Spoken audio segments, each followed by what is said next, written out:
Chapter 2. Ginger Cookies and Dog Star Crystals.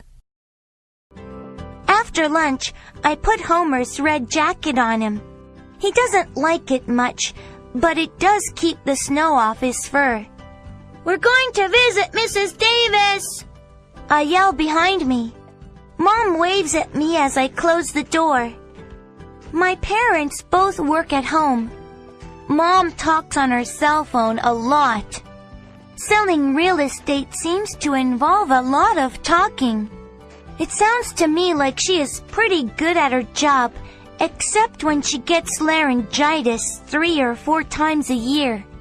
Dad is a painter, so he spends a lot of time in his attic studio. This year, he is painting pictures of the ocean.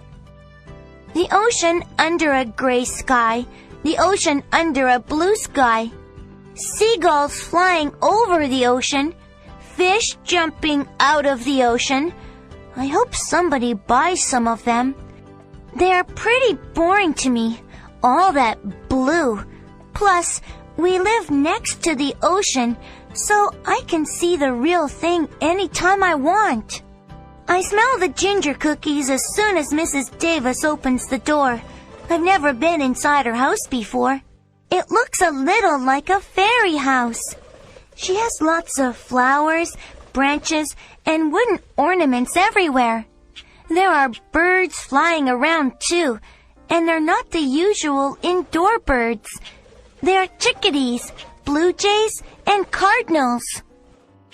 The poor things look so cold at my bird feeders, so I invited them in.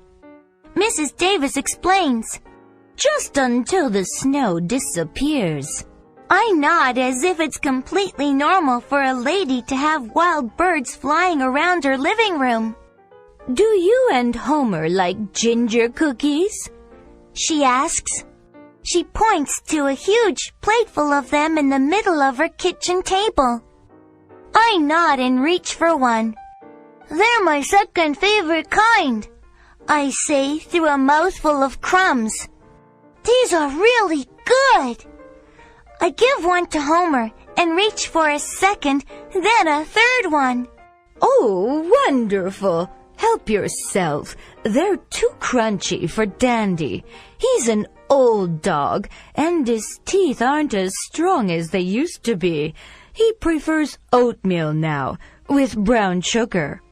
I smile at Dandy, who is sitting on a chair across from me at the table. He's drinking hot chocolate from a flowered teacup. He nods his head and winks at me. Does he understand what we're saying? I ask. "Well, of course, my dear. Dandy and I have lived together for close to 20 years. Mrs. Davis says, He has unfortunately recently forgotten how to talk. Old age sometimes causes that, you know, but he can still understand us." I nod as if it's completely normal for a dog to talk.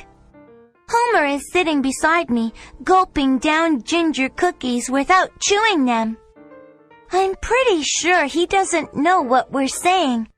I'm also pretty sure he doesn't care. But how did Dandy learn to talk? I ask. Was he born that way? "Oh, no, my dear. I had to work with him for a long time. My grandmother was a dog speaker." Mrs. Davis says. "She helped me." A dog speaker? I ask. Is that like a dog trainer?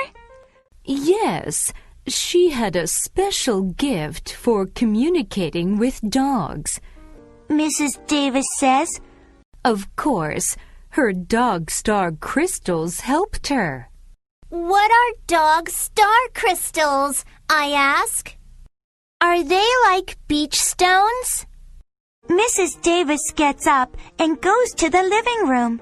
She returns carrying a plain wooden box with stars carved on the top of it. She opens the lid. Inside are 6 purple crystals the size of tennis balls. They look like ice, but when I touch them, they're warm. They seem alive, I say. I pick one up and roll it around in my hands. I put it to my ear. It's making the same humming sound as Homer does when he is happy. How do they work? I ask. Could I teach Homer to talk? How much time do you have? Mrs. Davis asks. This could take a while. Let's go in by the fire and get comfortable.